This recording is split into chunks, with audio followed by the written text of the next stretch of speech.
Want to make a season's worth of progress in just one day? Our Ultimate Training Days are designed to help you stop guessing and train with confidence. In just one day, you'll receive personalized feedback from our experienced coaches through swim, bike, and run sessions, hands-on skills practice, and mental training. With our small coach-to-athlete ratio, you'll get the individual attention that's hard to find anywhere else. You'll leave with practical strategies you can apply immediately, greater confidence in your training, and a community of athletes and coaches who are cheering you on long after the day is over. Whether you're training for your first race or chasing a new PR, these camps fill quickly because space is intentionally limited. Our upcoming camps are July 19th, August 9th, and September 20th. To learn more and reserve your spot, visit theenduranceedge.com/camps. Now let's get into today's episode. All right, welcome back to the Find Your Edge podcast. I am your host, Coach Chris Newport, and today I have a fellow race director joining us to talk all about roadless races. So I'm excited for you guys to get to know Jim and his company, and because I had a really, really fantastic experience at one of his races last year and think that everybody should do them because Jim, you have supremely well-run races, and I especially appreciated the pickles at the end. A lot of people do. Yes. I know some people do, they race for the swag, and some people race for, to try to win. And, clearly I race for food. So Jim, welcome to the podcast. Excited to have you. Well, thanks, Chris. I appreciate that. And it's nice to be here. Very cool. All right. So Jim, give us a little bit about your background. How did Roadless Races come to be? Because I know you're located in the Raleigh-Durham area, but you've not always been here. So. Yeah. No, you're right. I started my race directing career, which I had no idea it was going to become a career. Really? Yeah, no, I didn't really know. I just sort of fell into it, but happily fell into it. Yeah. Okay. It was back in 1999, believe it or not. Yeah, a long time ago. Yeah, 26, 27 years ago.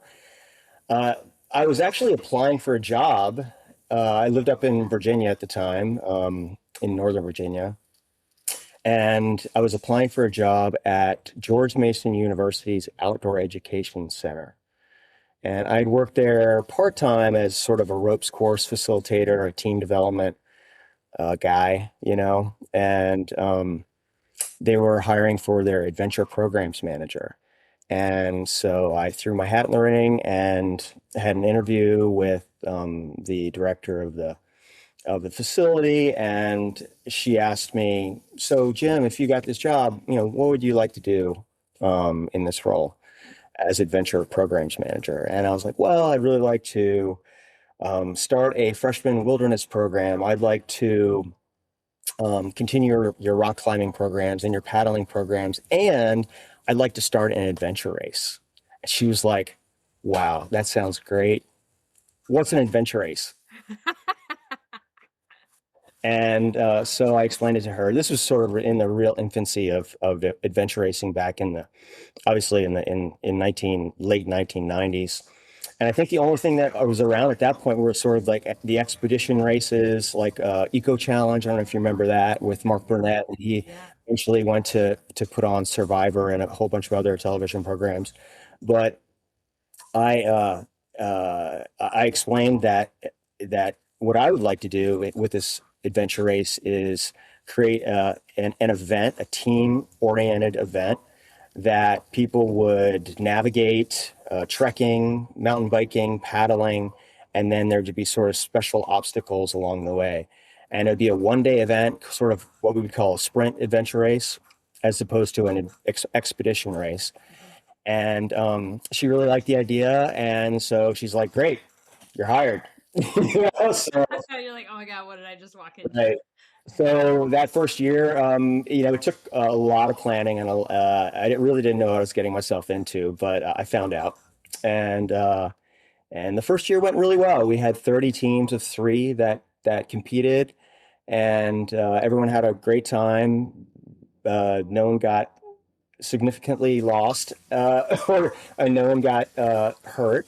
So these are all big wins, right? So uh, and everyone had a great time, and it was a really great feeling for me to kind of create this, have this vision of this event, and see it come to fruition.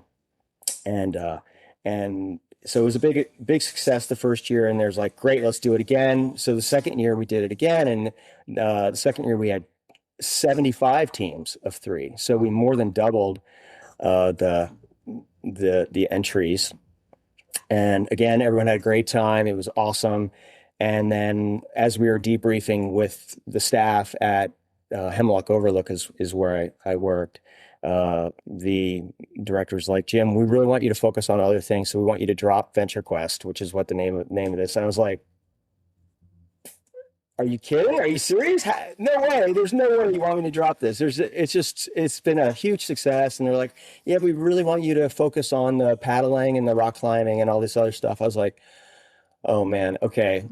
I don't think I can do that. I said, let's figure out a way to make it work. Okay. So I just came up with a plan. I was like, look, why don't I start my own company? I'll take Venture Quest. It'll still fulfill the goals of that program, which is basically to get sort of corporate people out to the facility to kind of check out what's going on at Hemlock Overlook. But in addition, I will do all the paddling and all the rock climbing, and still do the freshman wilderness program that I created as well. So we'll still do all that, and you'll only have to pay me half my salary. And so she said, all right, let's do it. So that's when I started my first company, and that was called EX2 Adventures. And the rest is sort of history. I've been doing races ever since. I worked part-time basis for a couple of years, doing, that race. And then that fourth year, I started a mountain bike series called the Cranky Monkey. And then after that, I started a running series called the Backyard Burn series. And then after that, I created an off-road triathlon, an Xterra, that I did, started in 2004, and that still exists today. And I put on races in Northern Virginia under EX2 Adventures, which was my former company, for close to 18 years. Wow. And in 2017, we sold it to a really, really great guy named Andy Bacon. And he took it and just made it shine even more than it did in the past. So he's done a really wonderful job with it. We were just sort of looking for some new challenges and new adventures and a slower pace of life. And so my wife and son and I, we decided to pack up and move down to Chapel Hill, and that's what we did. And for the first, I guess, year, I just sort of decompressed and didn't do a whole lot of anything. But it wasn't long before I started dreaming up new race courses. Yeah. Okay. So it sounds like this is perhaps, shall we say, an addiction. And also, like, these names are freaking brilliant. Like, are this just like come to you in a dream, or like... Actually, a lot of them we brainstorm. So the Cranky Monkey name, actually, which still exists today, under EX2 Adventures, is I was brainstorming with my wife. We were headed down to my niece's birthday party in Virginia Beach, which is about usually a 3-hour drive. Traffic was so bad we never made it, but we had 5 hours. We got about 5 hours in, and we're like, we just got to turn around. It was like wall to wall traffic. It was crazy. And we're like, we're never going to make the party. Let's just turn around. And so we got several hours in the car where we brainstormed and just going over a whole bunch of ideas. And then she eventually said Cranky Monkey. And I was like, that's it. That is it. I figured it was going to be, you guys were pretty cranky from being in the car. Well, maybe that was part of it. I don't know. But yeah. Wow. So how many races did you have on your roster prior to selling? About 20. Yeah. So 20 races per year, and did that for eventually, I'd say probably in 2008 or 2009, we had gotten to 20 races per year. And that was kind of the sweet spot, really. Any more than that we'd just be pulling our hair out. And so we stuck it at that. And then eventually, handed over the reins in 2017. Wow. So, I mean, that's racing like practically every other week. Yeah.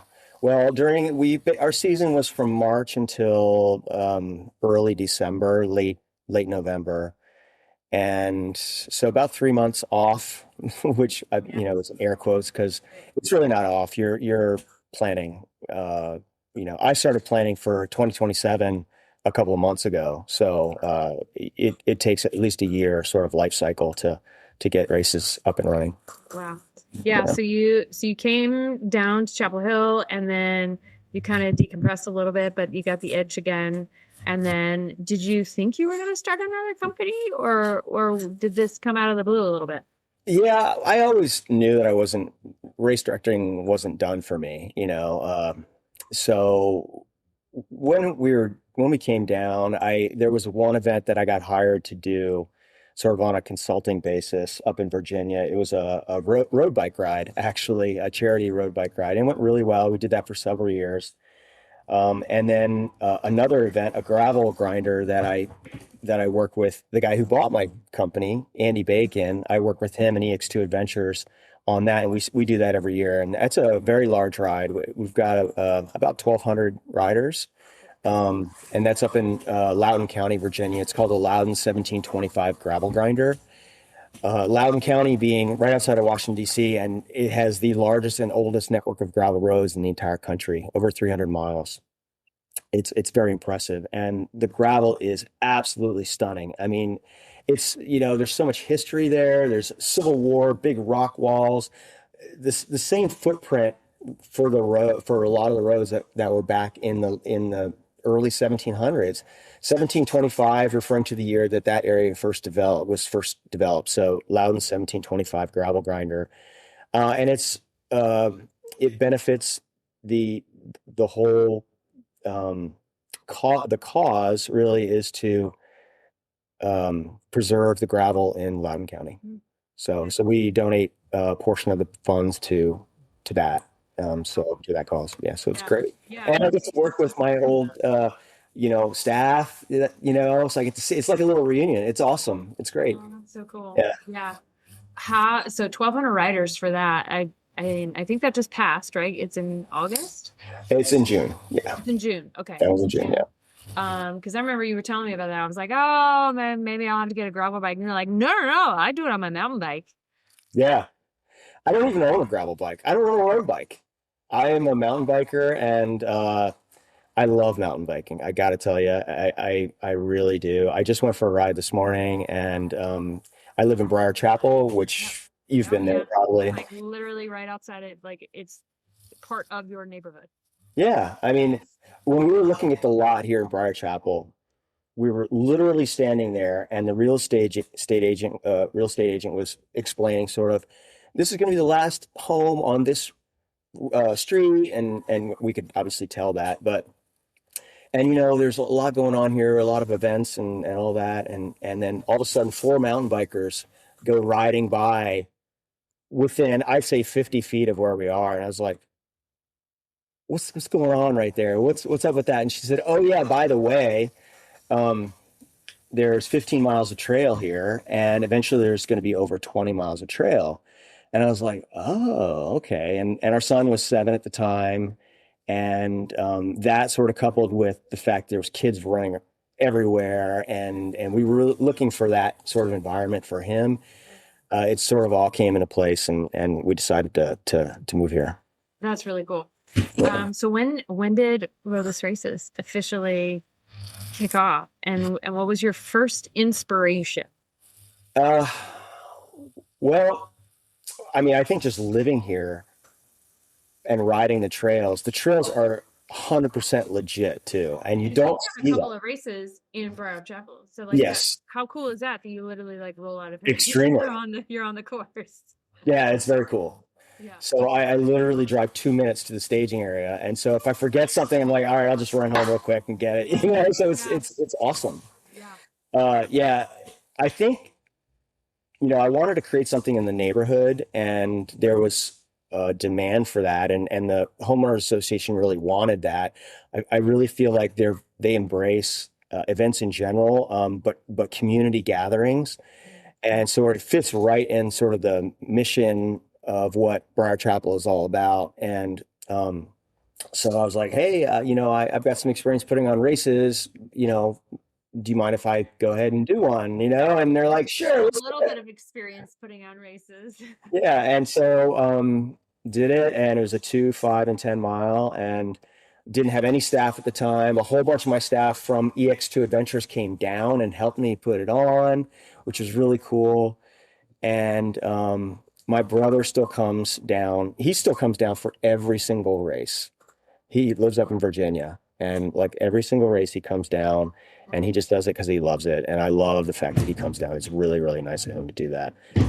But I've got a great staff now. They're awesome, fun, uh, really talented. So I feel very fortunate. Okay, very cool. I think everybody needs to know, like, what does it take to put these things on? So how many races do you have on your roster? How many staff do you have? Yeah. And then what's it look like for volunteers, race to race? I'm sure there's some variation, but Yeah, so we have 12 races on the roster, one of which is a virtual event called the Zen Squirrel Challenge. Basically, you run as much as you can or walk as much as you can over the course of the month of February. And then along the way, I send emails and try to motivate people the best I can to kind of keep up the mileage and keep it going. We've got prizes and giveaways and cool medals and really great t-shirts and all that stuff. So, and it's in February, it's cold, no one wants to go outside. So it's just a way to motivate people to get out more. And it totally works. I mean, when the pandemic started and we had to sort of switch all of our live in-person events to virtual stuff, I was like, what is a virtual event? Like, I just didn't get it, but I get it now. I really do, because the challenge is something that we're still doing today. And yet most of the virtual stuff has sort of gone by the wayside ever since, in-person events have come back. But I really enjoy it. I like personally, because I can participate in it, and I can't do that with my other races, right? So I get to get as much mileage as I can over the course of the month. And it's really just an incredible way to motivate you to get out and do more, especially when it's cold outside or snowing and sleet or whatever, and get the miles in. So anyway, that's one of them. And then we've got 11 other events, 2 of which are mountain bike races, and then 9 trail runs. wow. So yeah, and staff, we have 8 staff. Wow. Yeah, so we have 8 staff, and they're all part-time. Nobody makes a ton of money doing this. They do it because they want to do it. They do it because they're passionate about what we're all about. They love building community and putting on really fun, crazy adventures for people. And so, but they do get paid, and it pays for, a little bit of food and their gas money and stuff like that. So, so that's a good thing. And volunteers, I say we generally have between 5 and 25 volunteers at a particular race. Sometimes the larger events, they take a lot more.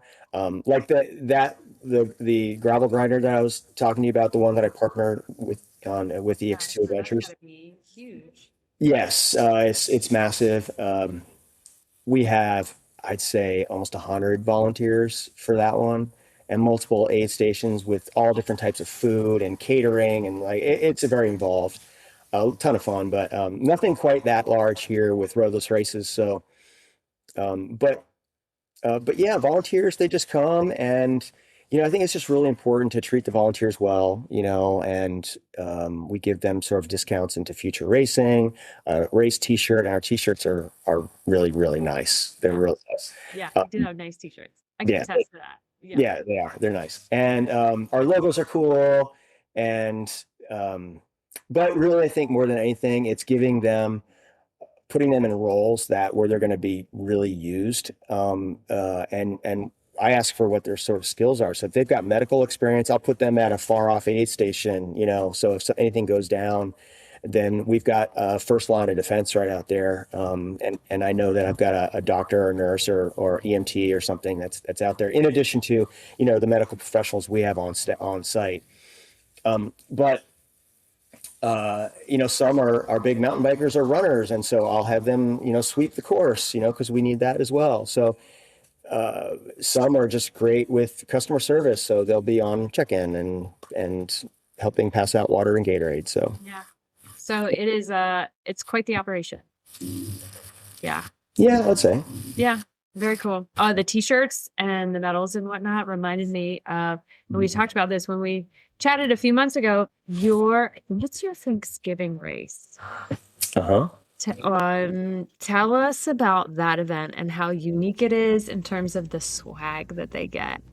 Oh, I think you're talking about the leftovers. Yes. Yeah, yeah. So freaking brilliant. So Yeah. I gotta be there. Just Well, all of our listeners come to this race because I'm coming and to sweep it. Thank you. I agree. It is a really cool idea, and I will say it is not my idea because I've seen this done in other locations, and but I really like the idea. I think it is amazing because it sort of demonstrates sort of your commitment to sustainability, and we try, and I will never say that we run a green event. I'll never. I mean, I don't want to say never, but because there's always trash that's accumulated. You've got carbon offsets that you're not going to be perfect, but we do the best we can. We recycle. We could compost. We haven't found a good provider for that, and then there's a lot of other things involved with that as well. But so for this leftovers event, basically what it is a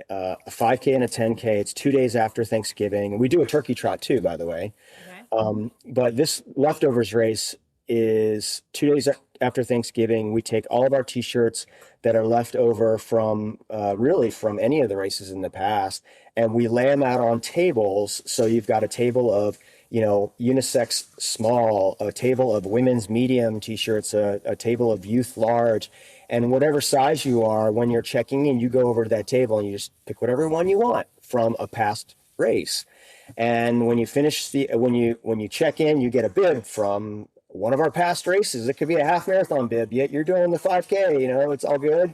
So you'll get a bib from a former race, and then after the race, we have all of our medals lined up on the table, and you get to select the medal that you like. It could be any of the medals. The one thing that we do, sort of, in terms of merchandise that we do buy for this, is we get new ribbons that say leftovers race on it.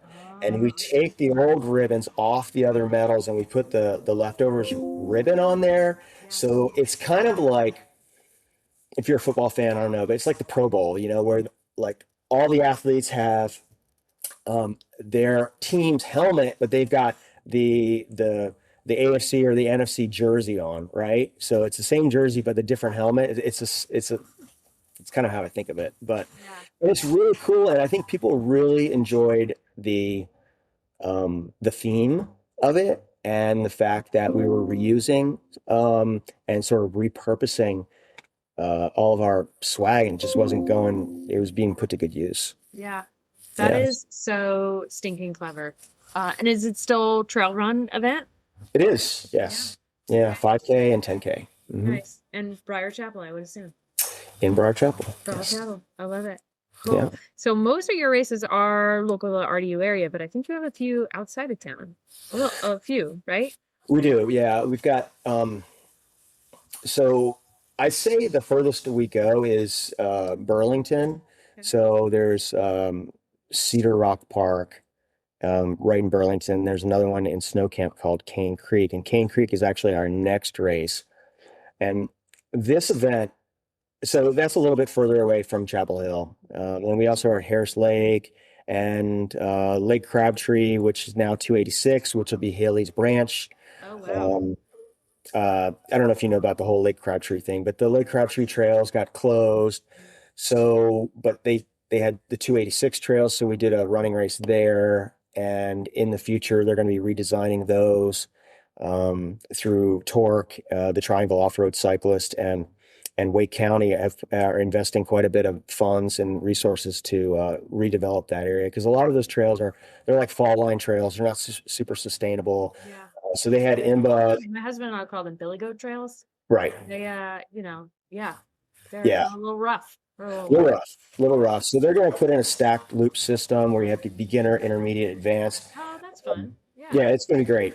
Yeah. Yeah, it's going to be really good. So anyway, we put on races there too. But getting back to your initial question, Cane Creek and Cedar Rock, two really fun events that we do. Really beautiful parks, and they're big. The same group manages both. I talked to the same park manager for all three of the events that we put on in those different parks. Cane Creek is a new one. And if the listeners here have never been out to Cane Creek, even if you don't do our race, that's totally cool. But go to Cane Creek and hike the tower, because the tower is an 80-foot observation tower, and it's on the tallest peak, and I say that in quotes, peak in North Carolina, east of Greensboro. So I don't know exactly what the elevation is, but it's like 1,000 feet. But it's still, when you're on that tower and you climb to the top and you look out, it is pretty breathtaking, actually. It's pretty darn cool. And on a clear day, you can see all the way to Winston-Salem. But we figured out a way to incorporate the tower into the race. Stop. Yeah. Okay. How did you do this? Well, so at the end of the 10K and the half marathon, you can climb to the top of the tower. And this is optional. You don't have to. There's stairs that go up to the top, and hang out there, ring a bell, get your photo taken, and then come back down. And that, I tested it out. It takes about 3 to 3.5 minutes. So if you want to, that's, for me, and I wasn't going super fast, but, I was just sort of like walking / jogging to the top and then coming back down. If you want, you can take a 5-minute real-time penalty at the base of the mountain, or the base of the tower. So we've got an aid station there with water, Gatorade. So If you don't do it, you take a penalty. Mm. Ooh. And real-time penalty. So you're going to see, if you're with someone and they go up, they come back down, they do it in 2 minutes, you're going to have to sit there and wait for another 3 minutes to try to catch up to them if you. Dang. Yeah. Okay. Yeah. So it's not like your time is added on at the end. Like you No. sit your butt down and hang out here. We like to have a head finish is important. Oh, that's cool. Yeah. Yeah. Like in triathlon with a penalty box, basically. Right. If you, Yeah.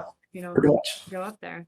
But Yeah. it sounds like it's worth it because you get a picture taken, you get this. It totally is. Oh, Yeah, it absolutely is. I highly recommend going to the top. And then again, even if you don't do our race, come out and volunteer, or go out there on a hike and check it out. and when is that race? That is September 12th. Okay. About a month away. About a month away. All right. Yeah. So any other races that you want to highlight? Gosh. Well, I'm glad that we talked about the leftovers and Cane Creek, because those are two of our more unique events, I would say, just with the tower and with this sort of the giving away of the other things. But we've got a lot of other events that are really fun. Our Thanksgiving event is awesome, and that's just a turkey trot. And we've got several courses. We've got a more rugged 5K and 10K, but then you can also do a super mellow 2 mile. And that's great for, little kids. Strollers are fine in that one. Grandma, grandpa, the whole family. It's excellent for that. And every year we've sold that out. And then last year we had 600 people do it. So that's, yeah, that was a big one. It's a big event. It's right in Broward Chapel. And so a lot of people just walk to the event. It's super convenient for that. But that's a great opportunity just to come with your flock. It's called Birds of a Feather Trail Trot, and run with your flock. So bring your family on Thanksgiving Day, do a 5K or a 2 mile or a 10K. 10K is new, by the way, this year. And then 2 days later, come back and do the leftovers race and like burn it up, right? So that's sort of the concept with that. And then I guess the last one of the season would be Run at the Rock, and we picked this up from Junction 311. So Mike Edwards, who is the race director for Junction 311, was looking to sort of shift gears and just really focus all on road races. And so was looking to, they had Run at the Rock under their sort of portfolio of events, and they were looking to find someone to take it over. And so we threw our hat on in the ring. And I actually heard about it from a couple of racers.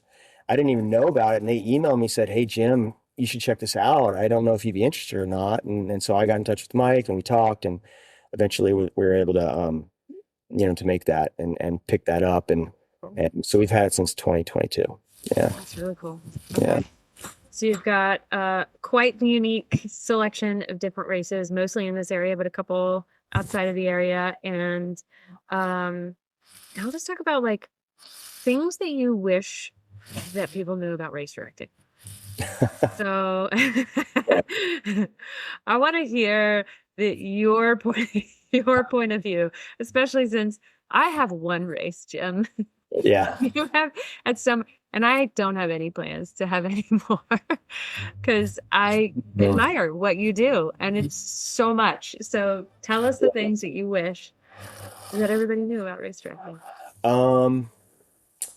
Well, gosh, maybe I'll just tell you a little bit about kind of what race directing is like. First of all, it's awesome. It really is. I do need to say that because I've got complete control over my time, over my schedule, what I focus on, what I put my energy into, and I feel extremely fortunate to be in this position to be a full-time race director.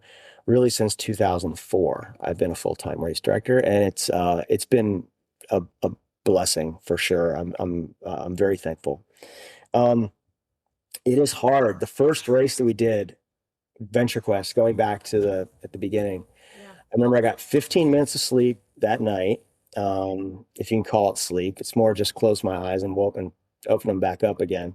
And our radios were like Walmart radios. Like literally, I went to Walmart and bought these radios, and we're like, oh, we'll be fine, and you just don't know what you don't know, and the emergency personnel wasn't nearly as dialed in as we have now. It really, you just learn so much over the years of doing it, and you eventually get systems in place to make things quicker and more efficient. You hire the right people, and you build relationships. It's all about building relationships, really. So much of it is with park managers, with volunteers, with staff, with racers, with sponsors, with the emergency personnel, the EMTs and the police that, occasionally we'll have police that have to come out to our events. But food suppliers, the people at Costco that you see every week, it's just, you really build relationships, and I enjoy that.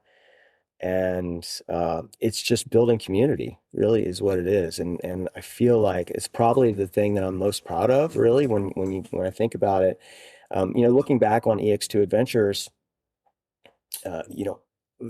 EX2 Adventures is still going very strong. And one of the things I'm most proud of is building this community of people that come out and do these, like-minded people that are doing these fun adventures, and it's just sort of like, improving their lives. I mean, it sounds really corny, and, but really you're doing that one person at a time, and their outlook might be a little rosier now. They maybe have had a really bad week, but you know what? They've got an opportunity to go train for an event, and then they're doing the event on Saturday, and they feel like a rock star because they got on the podium, and it's just, you don't get that.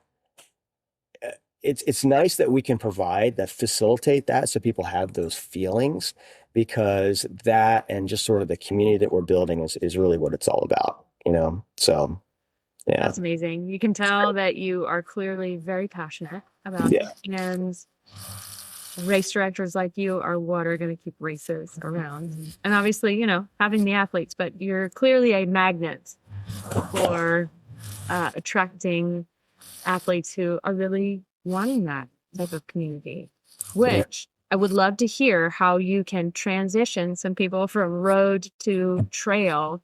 Do you feel like that's, for me, especially coaching so many on-road triathletes and me being an off-road athlete, feel like that's a big leap. It's, they're like, oh, I either hate it. And I know that there's a degree of skill for sure that comes both with running and with mountain biking. But have you, what have you seen in all the races that you've done of integrating trail perhaps into maybe a road lifestyle or switching over entirely? Yeah. Well, I think that uh, we really try to make our races very approachable for even the beginner trail runner. We don't have cutoff times in any of our races. So even a half marathon, you can come out and do a half marathon. If someone emails me and says, "Hey, I want to do the half marathon, but I need to walk," is that okay? And I always say yes. Maybe we can think of a way where you can maybe start an hour early. And so I've done that several times, and that's worked out well. But we encourage people to come out, and even if you just walk or do a combination of walk and running, just to sort of get a feel for it. Another thing you can do is volunteer, because you'll get a real good understanding for sort of what makes the event tick, and sort of what the community is all about by coming and volunteering. And but it's absolutely approachable. I think you need to pick the right event, is important. For instance, the last two races that we've done at Harris Lake, they're very beginner friendly courses. They're relatively, in air quotes, they're relatively flat, beautiful. That you can see, you've got water, lake views on a lot, especially the run. There's a lot of lake views on that. They're not super technical, so you're going to get some roots and rocks, but not a ton. And again, if you, as an athlete, if you're coming out and you're doing this event, and you ever come to a spot where you feel like, oh, this is a little too tricky for me, just walk, just walk through that area. If you come out with the attitude that, you want to win this race, and it's your first trail run, you're probably going to be humbled pretty quickly, because there are a lot of good athletes that come and do our event. And that's one of the really cool things. You get the elite athletes that come and do our races, but then you also get the first timers, and so it's really that runs the gamut, and everything in between. So just give it a try is what I would say. And if it's not for you, it's not for you. It's fine. It's all good. Yeah, great advice. Do you have any favorite moments in all of this race directing you've done? Oh gosh. Or maybe scary moments, or a little bit of both? Oh, I've got yeah, I think I think one of my favorite moments was with our first Xterra race that we did. It was a triathlon, which is your world. But it was such a large undertaking for us, compared to what we were used to with trail runs and mountain bike races, that after it was all said and done, I felt really proud that we accomplished that. It was like, wow, that was a ton of work. It was a lot of moving pieces, but it all came together. Everyone had a great time. No one got hurt. And so I think I felt really proud of us for putting that on and sort of dipping our toes in the water of a new race type. Uh, Scary moments. Wow, there's been a lot of those. Um, we had, I try to tell, like, if I get someone who, and I get this all the time, people who contact me and say, "Hey, I want to put on a race. Can you help me?" I was like, "Absolutely. Let's talk." And so I'll try to shed a little bit of wisdom their way. And uh, one of the things I always harp on is your emergency procedures, because it really is not a matter of if something is going to happen, it is a matter of when. And I've seen that firsthand on many, many occasions. And so you really have to have that dialed in. You have to have emergency personnel, close by, so that you can call them. You have to have a good communications as well. And looking back on my Walmart radios, it scares the heck out of me that we had those, because they just were not okay for now. And now we've got gone through several different radio systems that we've used in the past with repeaters, and we've used ham radio groups and the whole thing. But the ones we've got now are actually quite good. They're called rapid radios, and they work off cell towers, and as long as you've got a cell reception, I could literally talk to someone in California on my radio, if they had one. So, Which reminds me of like the original, was it like the Motorola, yeah, like the Nextel Motorola Yeah. ones. Oh Well, my gosh. it's just like that, really. But they work really, really well. And so having your emergency procedures, having your communications dialed in is really, really important. And having a plan is like, how, if something happens, which it will, how are we going to handle it? You just got to stay calm. You can't freak out. You got to, um, really think about the patient first, and kind of how are we going to take this on? Because we've had bad things happen at our races, 100%.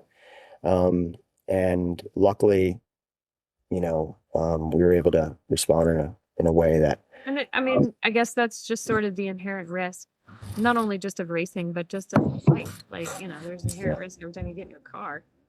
Yeah. So, And sometimes there's nothing you can do. And I'm going to share a story with you that was probably the worst day of my life, honestly. Yeah, we had a fatality in one of our races. Yeah, it was awful. It was just really bad. It was a massive heart attack.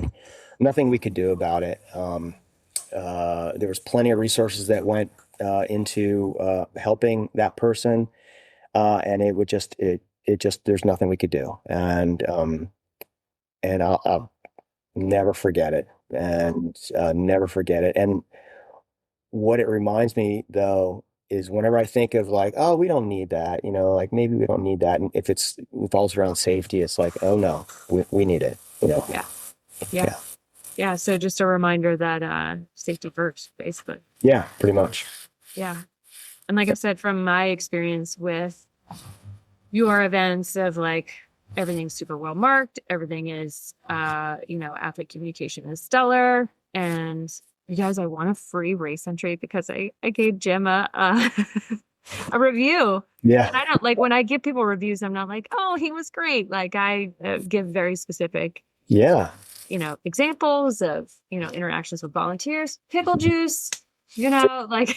Right. Well, the feedback is amazing. And I got to tell you that I really appreciate it when people provide a review. Uh, the reviews are great because anyone that comes and wants to do one of our events, they can read those reviews, and they get sort of an independent, take on kind of what the experience is like. And we've got nothing to do with it. We can't edit it. We can't do anything. So this is all legit, and we usually get 30 to probably 60 reviews after a race. And then we give away a couple of free entries to everyone that took the time to provide a review. And you are the benefit of And one. that was not, you had no idea who I would like. It was No. all the hat. Right? No, I had no idea. Yeah, exactly. And, but the great thing about that is we learn a ton from those reviews. We literally, after a race, I sit down with the staff after every single event. We take about a half an hour after everything's packed up and cleaned up, and we do a debrief. So we go over every little thing, and we're like, we could have improved the parking here in this particular thing. We needed to do this, or this aid station needed, maybe an extra 200 cups or whatever it was. So we didn't need to make another, trip out there for extra supplies or whatever that is. We go over all of it, and I keep detailed notes. And then next year when that race comes along, or when I'm planning the details of that, I was like, hey, I've got a note in here that maybe we should consider adjusting the start time for the award ceremony. Maybe it's a little too soon or a little too late. And I do that on all the time. And people, athletes who provide a review, it's the same thing. I read all those reviews. If there's a theme, especially, then I was like, okay, this is like a thing, that we need to address, and we make changes, and like the little micro tweaks really is the way that you improve the sort of the finished experience, and you make it just even better than it was. Yeah. Yeah. So cool. Yeah. Jim, how can people find out about the races and sign up, and where should they go? go to roadlessraces.com and you'll see our full lineup of races and can learn a lot about what we're all about. And of course, if you'd like to volunteer, you can do that as well. And yeah, come join us. We'd love to have you. So cool. Yeah. All right, Jim. So I always like to ask folks before we head out, are there one or two things that you would want people to embrace or to remember about this conversation or just about roadless races in general? Maybe even like a sense of like what you want people to like when people cross your finish line, what do you want them to feel? Yeah, I want people to feel like they've got a place at roadless races, whether they are an elite athlete or a beginner, never set foot on the trails. You can come and try a roadless races event, and it's all just one big community, one big happy family, like a big extended family. Really, it's great because we see familiar faces at most of the races. And we try to keep it really, really fun at the award. We haven't really touched upon this, but at the award ceremony, I like to keep it really fun and interactive and do like silly games and like push-up contests. We do push-up contests at pretty much every race, and they're always fun to watch. I might steal that one from you. That's awesome. You should. It's great. They're really fun. And we do rock, paper, scissors contest. And oh gosh, that's amazing. Yeah, I was going to do like pick a number between 1 and 100, and the closest to that number wins prizes. And I had this idea to do a balloon toss at our last race at the Common Rush, and I bought the balloons, but we could never get it together. It didn't really happen, but that'll happen at some point. Yeah, next time. So we try to keep it really fun. We've got great food, and we want people to stick around at the award ceremony and sort of enjoy the community aspect and just sort of bask in sort of the afterglow of something pretty cool they just did, this accomplishment, and like commiserate with your fellow runners and bikers and talk about what a cool thing you just did. Yeah, that's awesome. Jim Harman from Roadless Races, thank you so much for coming on the Find Your Edge podcast. You're welcome. Thanks for having me. And thanks for being part of the community and making racing a thing. And clearly you are so passionate about it. So thank you so much for bringing that beautiful light to this area. I really appreciate it. Thank you. I appreciate that. All right, Chris. Thanks. Take care, guys. Okay. Thanks for listening to the Find Your Edge podcast. If you like what you heard, don't forget to subscribe on your favorite podcast platform so you never miss an episode. And if you're interested in learning more about our endurance coaching, sports and wellness nutrition, metabolic and sweat testing, triathlon training team, or our triathlon training library, be sure to check us out at theenduranceedge.com. And don't forget to follow us on social media at The Endurance Edge. Thanks again, and we'll catch you next time.